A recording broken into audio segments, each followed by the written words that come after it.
Why is it that you're terrified of your credit card? While the wealthiest people on your feed treat, there's like a private gold mine.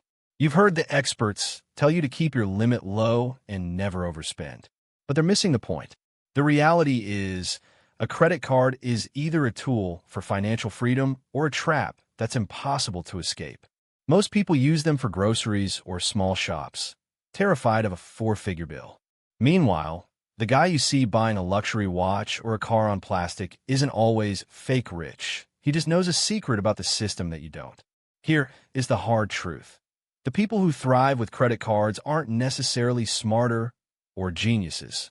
They just stopped being afraid and started being clinical. Most people fall into the trap because they treat a credit card like extra money. It's not. When you see someone on social media flashing unlimited credit, they're usually playing a dangerous game of debt. But the smart money? They use the card as a proxy. So, how do you turn the trap into a gold mine? It's a simple rule of math that 90% of people ignore. The secret isn't avoiding the card. It's limiting the card to a specific power zone. Smart users never let their credit purchases exceed 10 to 20% of their monthly income. Why? Because at that level, you aren't depending on the bank. You're using their money to build your score, collect rewards, and keep your own cash sitting in high-interest accounts or investments. You're using the card as a tool, not a crutch. The people you see winning are the ones who know exactly where the line is. They don't buy things because they have the credit.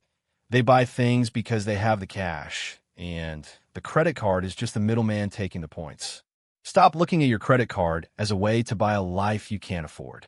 Start looking at it as a strategic weapon. If you don't control the tool will eventually control you. Which side of the debt line are you on? Stop being afraid of your finances and start mastering them. Hit that like button and subscribe. We're breaking down the reality of wealth every single week. Drop a comment below. Are you using your card as a gold mine, or are you still stuck in the trap?